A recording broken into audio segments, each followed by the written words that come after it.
Hey, and happy St. Patrick's Day to everyone.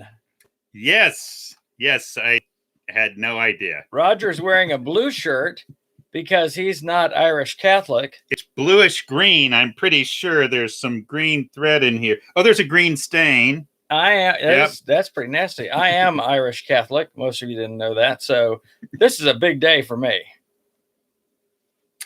Well, that's good. I guess I learned something about you every day. You've already started the chuckle. Well, I didn't see the Irish Catholic piece coming down. I wasn't anticipating that. I watched your Facebook video this morning, and you started chuckling after you finished your cup of coffee. I'm like, he even chuckles on his own show with no one to chuckle with. Well, yes. I wonder if it's become a tick now. I wonder if I just... Roger has chuckle Tourette's. Reflects. It's chuckle Tourette's. He can't stop. And it's real. So I don't. For you people who don't take it seriously. So welcome to episode 9 of season 4. Season 4, the Inglorious Pastords. I'm Bruce. Bruce and Raj. He's Raj. And we're here today to talk about why it's important not to monetize your podcast. We're doing that so we feel better about our inability to monetize our podcast. Now that monetize, right? That's a fun word that's been entered. Was it a nice professional way of saying making money? Generating revenue, fleecing people, making money. But it's important. The reason that was on my mind is because I was reading Jesus this morning. Well, I do that. Well, good. I didn't. So a good Irish Catholic like me, always reading Jesus, especially on St. Patrick's Day. On St. Patrick's Day. So he says, the eye is the lamp of the body. So if your eyes are good, your body's full of light. But if your eyes are bad, your body's full of darkness. And then if the light within you is really darkness, that's really darkness. It's almost like this idea of self-deception. But the eyes, it's often where we take in what we want. I'll see certain things and there's a little bit of envy or there's a little bit of desire. And I'd like to have that. It's funny what it is for me. It's never houses anymore. When I was younger, I'd see a big house, beautiful, 4-car garage and monstrous thing and swimming pool. And I think, I would love to have a house like that. The older I get, I'm like, no, can you imagine the maintenance and upkeep on that?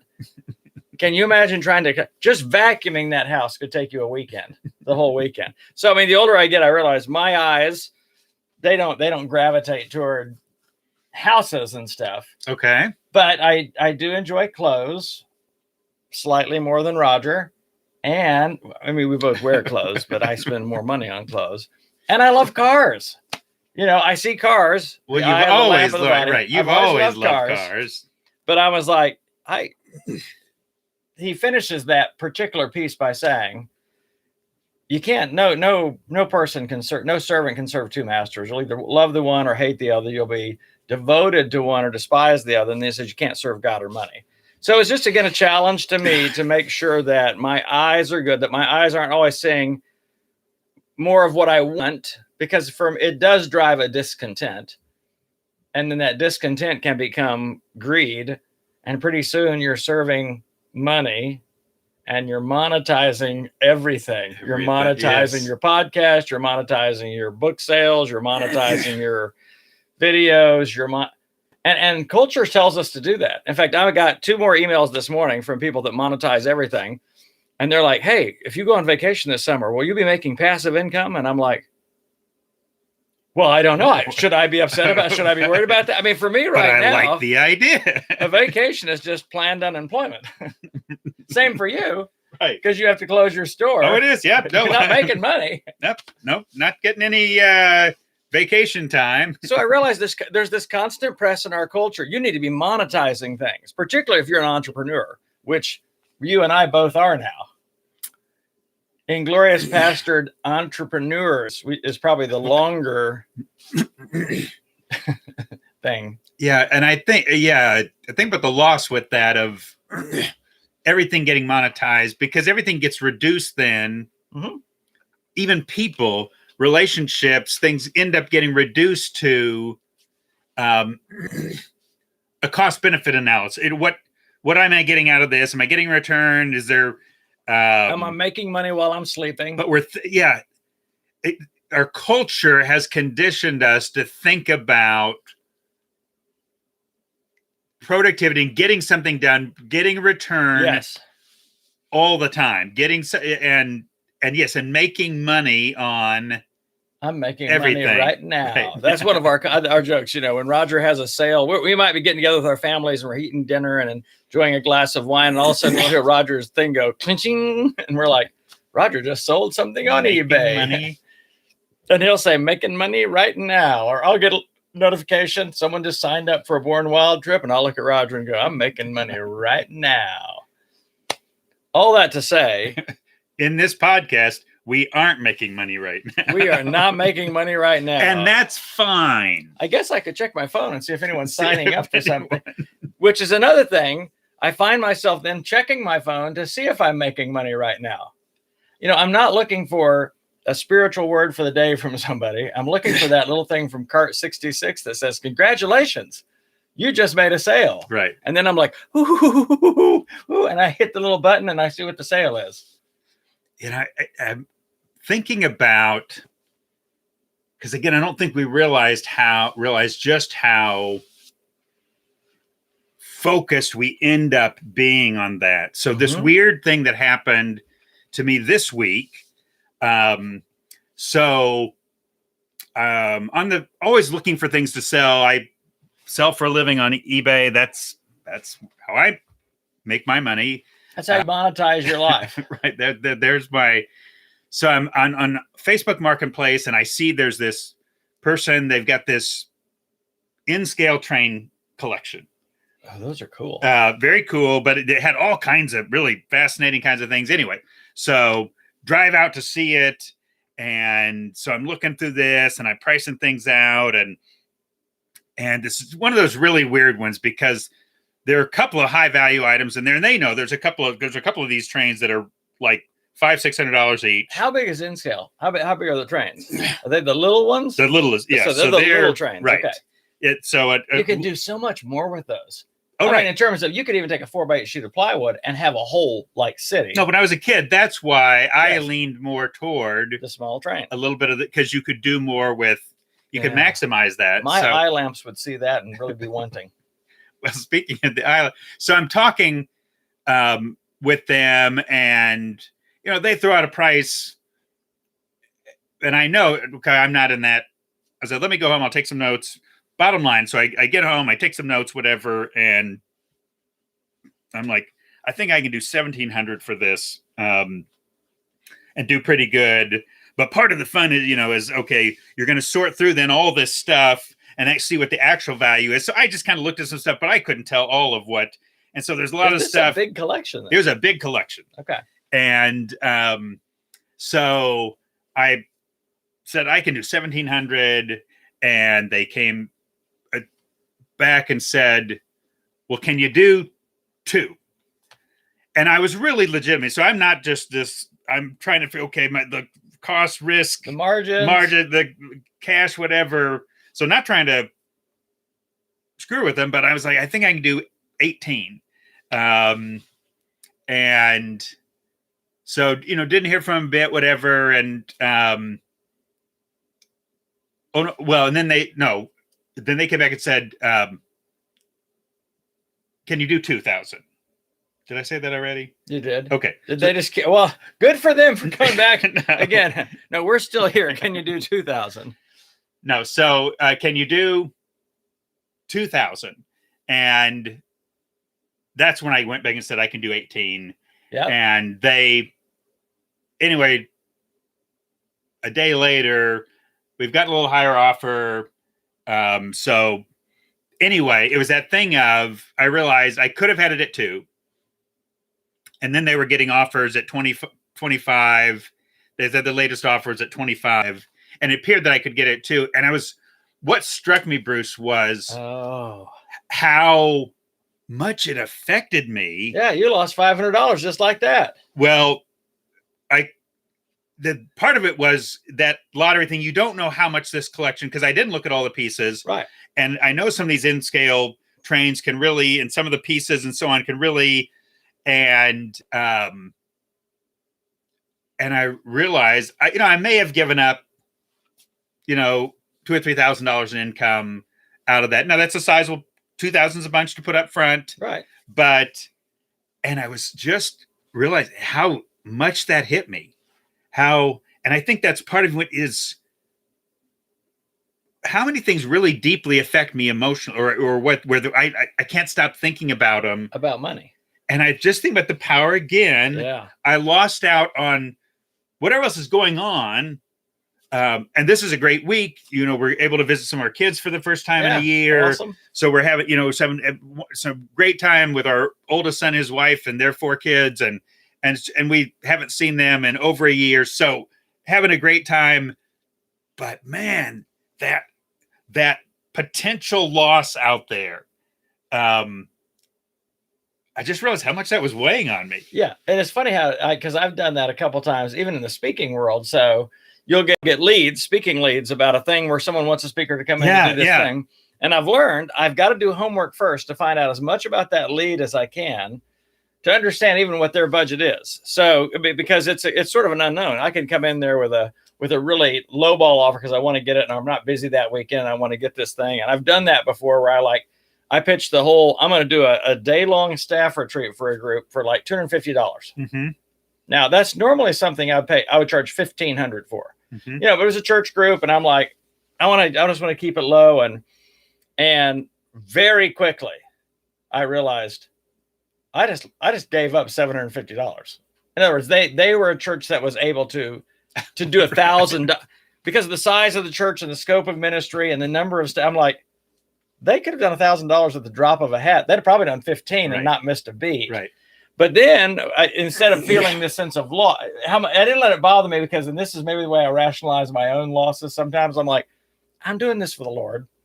I want to bless their staff. Right. It turned out to be a very good day. I had great interaction with the staff and it was good for them. But I felt those same things. I feel like I just gave up, like $750. And then there was I didn't worry about it a lot. Probably not as much as you worry about those things.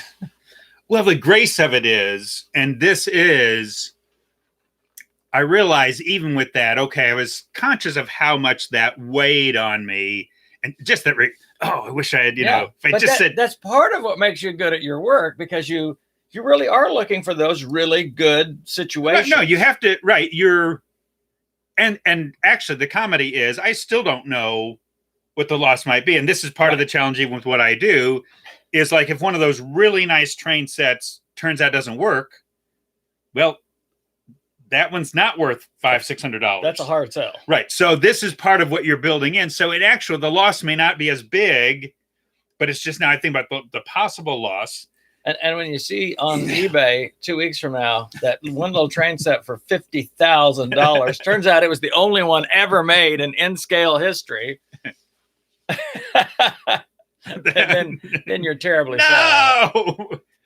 But but part of the saving grace is, and this is because walking with God, and understanding the way what's really counts in the world, first of all, doesn't take me to a place of, because if monetizing is everything, if that's too high, then you get suicidal. You get, and I could feel places maybe a little frustrated, but you could, just blow up at people, or you can just go, because that's such a big thing. The stock market crash and the Great Depression, people were throwing themselves out of windows. Right.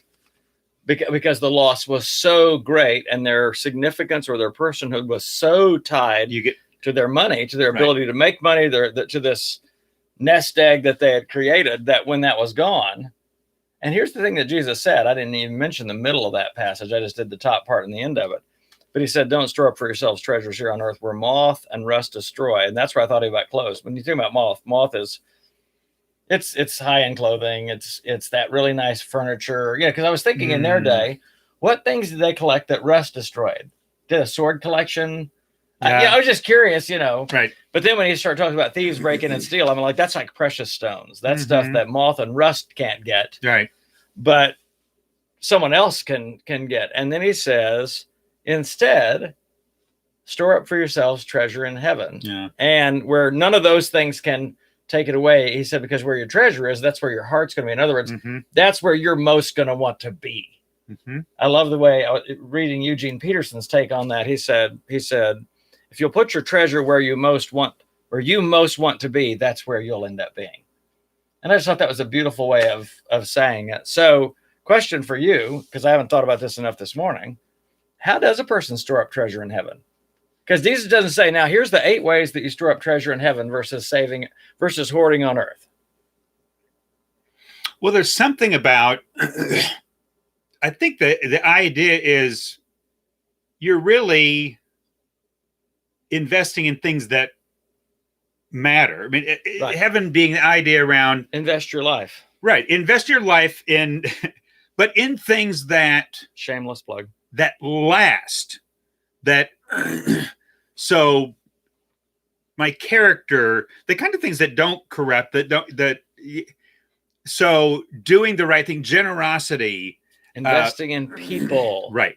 Even it was funny, even with this whole sale thing, one of the things that God even brought to mind was, annoyingly, I realized, whoa, is this about to be convicting? This couple, because I'm going to step out, that I was buying this money from, they're getting more money. So in other words, if they had accepted my offer at 18, but then later there was greater benefit to them to have this other buyer. Right. And so in other words, so had contacted me and your loss was her gain, literally. So and now someone else was going to end up buying that collection, but this couple, and then I started thinking, this is where God can take you. I don't know how desperate they might have been needed for the dollars, whatever. So here's the deal. My loss at 18 or even 2000, if I, meant they're going to get at least 2,500. Maybe the world isn't so much about my lost income as what they needed.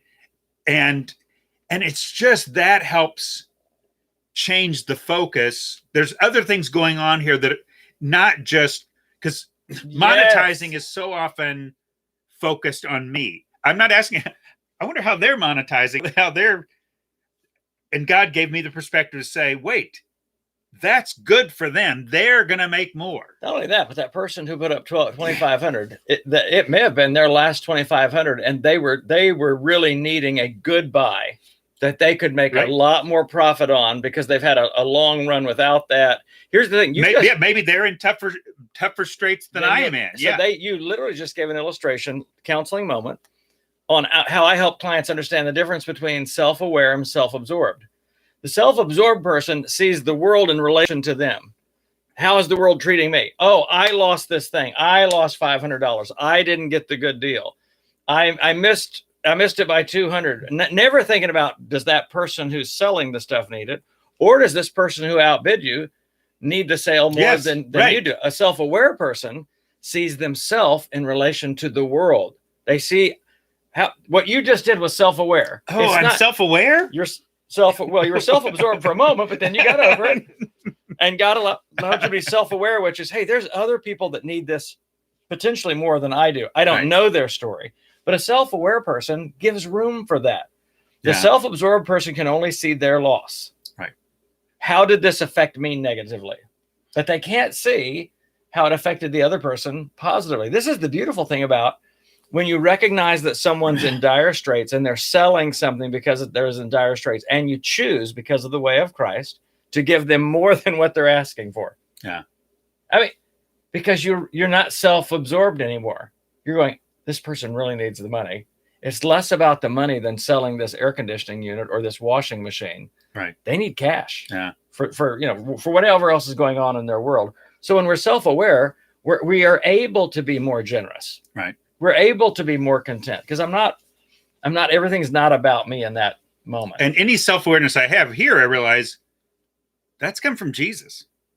I mean, that, in other words, that's the only reason I think about those things are the words of Jesus, are the way he lived, the way Christ in me. Absolutely. And it's what's interesting about when Jesus was even saying about eternal treasure, when he's talking about the best life, he's talking about making you the best person. We use that phrase, right? I'm going to be the best version of myself. And which is, well, Jesus was using that a lot. If you want to, here, I'm going to help you be the best version of yourself, of what I made you to be. And you're going to find actually that when you're aware of it, because when I'm self-absorbed, it's about monetizing me, when it's about my advantage, well, I become small. Yes.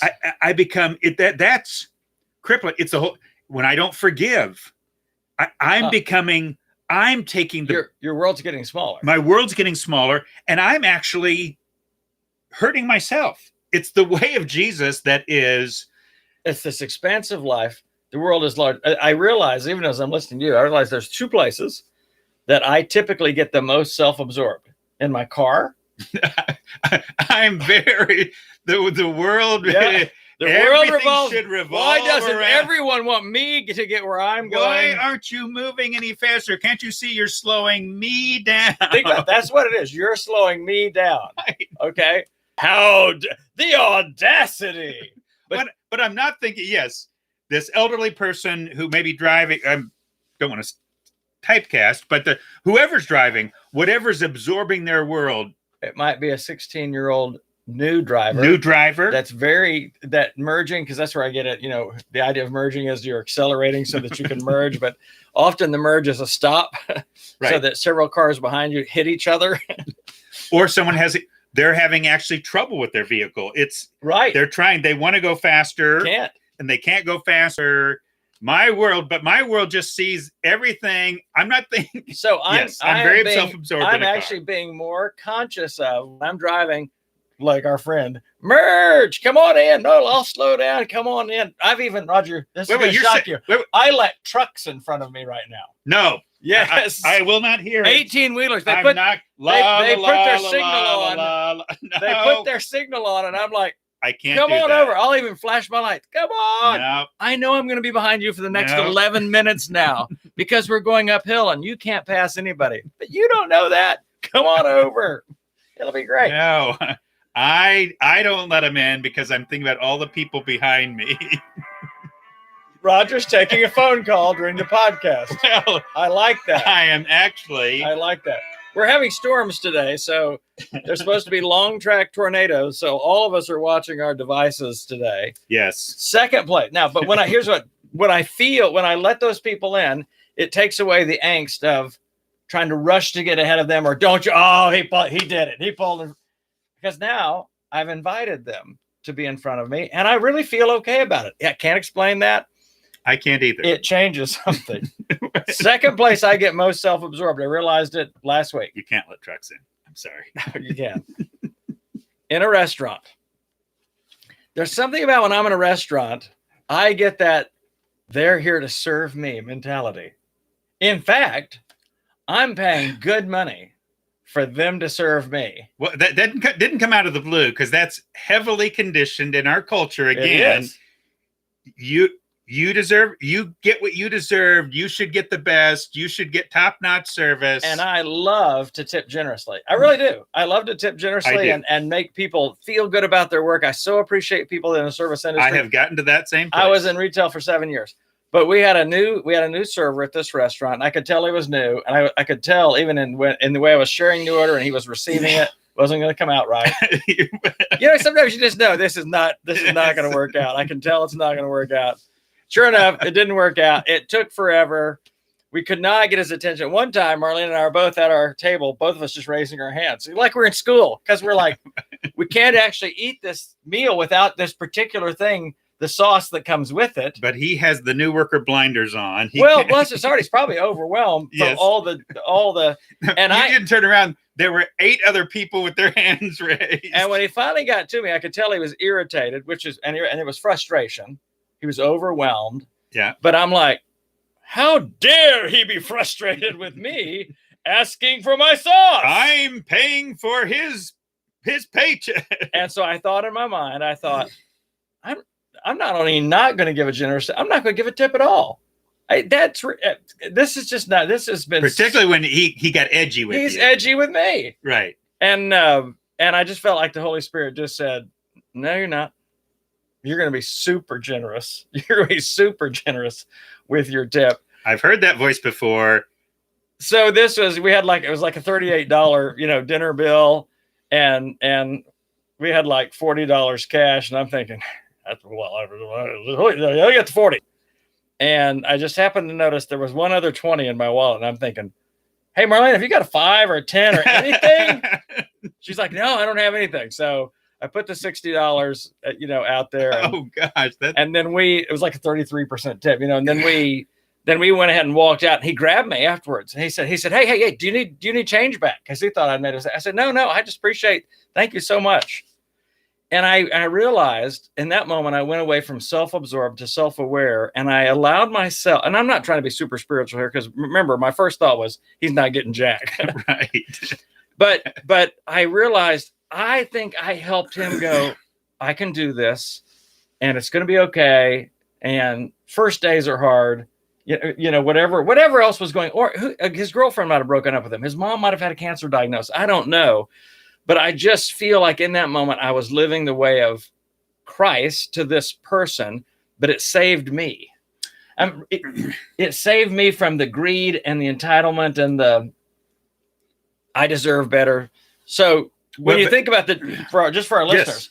When you think about self-absorbed or self-aware, you want to be self-aware. Self-absorbed says, I see all of the world in relation to me. How are they treating me? But a self-aware person says, how am I doing in relation to others? How am I doing in relation to the world? And I think that is what Jesus said. He said, I didn't even come to be served. I'm Almighty God in the flesh on earth, and I didn't come to be served. I came to serve. Right. That's complete self-awareness. So, and I think you've partly answered the question you asked me earlier. What does it look like to store up treasure in heaven? Because I look at that story. Oh, I didn't even think about that in relation to that. No, I'm saying, so this is the moment. Because there's several things happening here, okay? There is this spirit in you that you realize, okay, that's not what I was made to be, because God made me to be generous. Yes. And gracious. And so I find the spirit in me that wants to give what I'm getting. I want to get, Yeah. So you responded, and you're giving me bad service, I'll give you bad tip. But now what you were listening to is saying, okay, God's speaking a different word. Mm-hmm. And at a cost to myself, I'm going to obey that. I'm going to surrender to that. I'm going to surrender to the way. Well, first of all, you're freer, you're growing, your character just takes another notch there. Because we can move in one way or another. You were moving more in the way of Jesus. You were moving more in a way that was getting you more like him. But not just that. You gave somebody else a glimpse of grace. Here, listen, I've been that worker on their side. Oh. I know when I'm being an a-hole. I mean, I know at points, but I also know what grace looks like. So for that person who knows, okay, I know the way I was, and that person was gracious, they have a glimpse of the kingdom. They have a glimpse of the way life can work. Yes. And so all of these things, you're investing in the things that matter. People, because here's what we know, money and stuff isn't going to go past this life. That's, in fact, none of us are looking and say, man, I hope I have my car in the next life. There may be people, might even be animals, but it's not stuff. It's not money so much. I mean, I'd kind of like to have my car in the next life. Yes, your car. I'm a car guy. You're a car guy. I name my vehicles. Which, by the way, I wanted to ask you, what was your favorite? That's probably not a fair question, but of all my cars? Was it the Mustang? What? No. Probably my favorite, because it elicited everything from the old world and the new, was the Thunderbird? Nope. It was the convertible Pininfarina Spider. Because it had a stick shift, it was a convertible top, it was bright red, it had this beautiful Pininfarina. This was the year that Fiat came out with the Pininfarina body style. So it looked like a red Aston Martin sports car, and it was a stick shift, and I just loved it. when you roll the top down on that thing, and I was only like 21, but when you at the top would come down, you remember I had to sell that because I got so many speeding tickets in 1 year. It was ridiculous, but I loved it. Said the car just screamed, "Pull me over!" It did. No, I mean literally, I remember coming down. This was in Chattanooga. I'm driving on Amnicola Highway, and I'm going maybe 10 miles over the speed limit, maybe 15. I don't know, but I had people passing me. And I see the police officer up there, and he immediately does the lights. So I'm like, well, he's going to go after the guys passing me. Nope, he got the red car.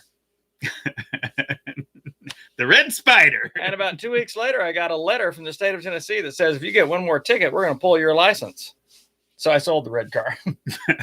But that was, I mean, my favorite. It is hard to answer because I've had a lot of cars that I love. Yeah, no, right. But that one was just, that's the whole driving experience. You got the wind in your, it's like a motorcycle. You got the wind in your face.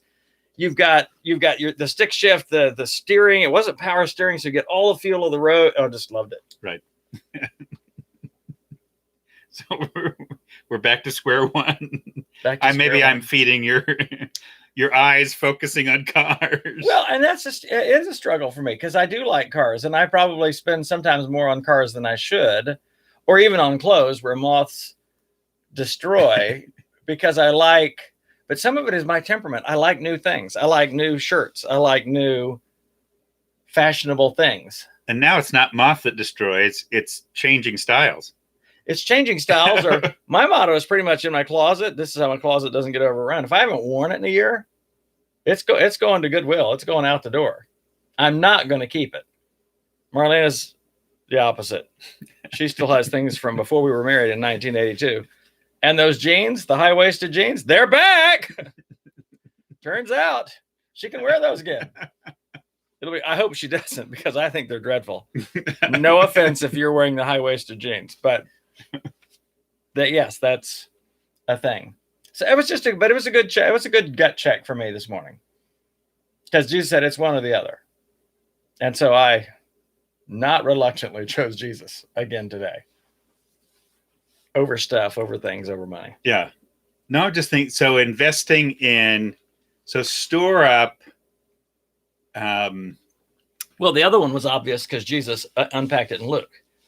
He said, "Don't be afraid, little children. Your Father has been pleased to give you a kingdom. Sell your possessions and give it to the poor. Provide for yourselves a treasure in heaven, purses that will never wear out." Yeah. So that's a clear way that we can store up treasure in heaven when we're giving to the poor, when we're giving to the marginalized, when we're giving to the vulnerable, when we're giving to anyone in Matthew 25 that Jesus talks about, opening our home to the stranger. We are storing up treasure in heaven, the kingdom. And maybe that's language is reflective of, because Jesus taught us to pray, your will be done on earth as it is in heaven. Yeah. So we're not talking about heaven as it will be somewhere down the road, as it is right now. Yes. The way things were intended to be. I think some part of investing, then storing up treasure in heaven, is living as part of the kingdom right now. You're talking like Stephen Curtis Chapman, bringing heaven to earth. Literally. Well, right. In other words, that's the way things ought to. Yeah. So when we're caring for, that's what the kingdom's about. That's the currency. The currency of this world is money and stuff. It's cars and camels and houses. And so that's the current, but the currency of the kingdom is compassion. It is serving. That's what, so we're the story. It's what currency are we working with? Earth is concerned with stuff, things, money, things you buy, sell, wear. But Jesus was saying, yeah, don't worry about those things. But what are the things? So the concerns of people, looking out, serving, caring, that stuff, instead of getting all kinds of stuff for you, looking for people who don't have anything, or they don't have the core. Because when you invest in people, neither moth nor rust nor burglar can take from that. I mean, It's always right to invest in people. Right. Yeah. So it's just living out the way. And I guess that's just to think about. And Jesus knew the two kinds of, There's the way of money, which is invariably about the way of me. Monetize. Yep. Me, all M's. You're such a preacher. But then Myopic. the way of Jesus is serving, and give me another S. It's salvation. It's sacrifice. Salacious. That's not the way of the kingdom. I don't think that's the way of the kingdom. No, I'm a little exhausted today, so I'm not quite on my game like I normally would. Hey, by the way, just for our listeners to know, who is in town for you this week? I mean, tell us. This is a big deal because you haven't seen some people in a year. You may have missed that earlier. You mentioned it, but you didn't talk about it in any detail. I did hear it. You said something about we've got family in town. I don't know if you missed that part. I'm no doctor. But shout out to Brian Regan. Excruciating. Would rather have shards of glass in my eye. You're losing people. 2 thumbs up. Okay, sorry. So look up Brian Regan on the hospital. Since Bruce was sleeping earlier, you guys will put up with me with telling him again that my eldest son and his wife and their 4 children. Did you say all that? Are still in town. I thought you said you just had some family in town. I must have phased out. You are that tired. I did. I phased out. Bruce is trying to fast from sleeping lately. It's been not good. What he decided to give up for Lent was sleep, which kind of misses the point. He's new at this Lent thing. In the month of March, I have been a little overly aggressive with my scheduling. And does that relate to money, perhaps? It relates to monetization because I'm like, sure, I'll take that thing this weekend because that's going to pay money. Sure, absolutely. On we go. Yeah, it was a little crazy. Not a lot of sleep on there. So who's visiting you in town this week? Well, oh, that's good. The grandkids. Did you bring pictures of them? Parents. Well, it is interesting to me. I just thought it's fascinating. So here we are on a day like today. We're supposed to have these major storms, potential long track tornadoes like we had in 2011. And we have our resident meteorologist, works for the National Weather Service, Roger. My oldest son. Martin the third. Yep, we did that. So I've never felt safer in my life. I mean, we can just call him. Hey, Raj, what's going on today, right now, where you're sitting? Yes. Although he probably doesn't have all of his normal equipment. He doesn't. Did he put a little thing on your house that's going around? Which is a little concerning for him. Okay. No Doppler. Because the place they're staying at, turns out, doesn't have Wi-Fi. Oh, where's he staying? He's staying at a VRBO house in town. Trailer park. Safest place to be in a tornado. I can tell you, my meteorologist son will never stay in a modular home. A modular home. Thank you. I'm sorry. I was using the cultural term. Well, since we're at the end of your mental capacity, we might just need to shut off early today. Well, okay. Because all I'm good for now is chuckling at your awkward silence. So, yeah. Well, I told Roger before the podcast today, I said, look. This may not go well. Because Roger, we're pretty good about when he's talking, I can tell when he's winding down. We call it landing the plane. And when he lands the plane, as soon as he hits the tarmac, I'm supposed to take off. It's like handing the baton. It's handing the baton. And so I told Roger, I said, if you look over at me and you see sort of this glazed over thing, you need to go full throttle and just head for the skies again, because I'm not going to come back with anything. There's nothing there. I've been doing it the entire time. So remember, dear listeners, be self-aware. Think about yourself in relation to the world versus the world in relation to you. And we don't need any money for this podcast. We do not want to monetize this for anything. We don't even need to be talking about sponsorships anymore because it's unnecessary. If we get a sponsorship, we will donate that sponsorship to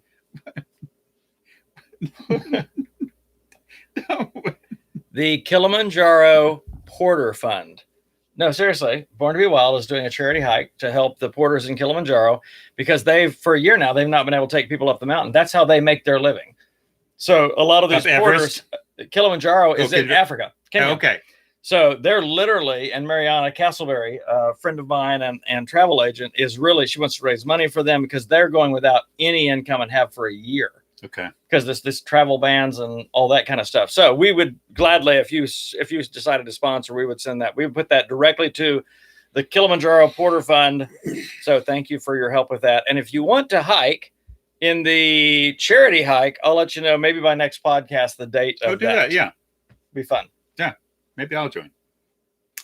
It's 26 miles, Raj. Maybe I won't. Well, no, you get like all day to do it. That's a marathon. Well, you're just walking. You're not having to carry anything. No, you have a pack. No, you're not going to fool me. No. I know there's a pack. We're just going to give you just a little waist pack or something, small to carry. So snacks and some drinks. I already have a waist pack. We'll do a 5K for you. How about 3 miles? How's that sound? Yeah. Oh, with that, the pastorage sign out.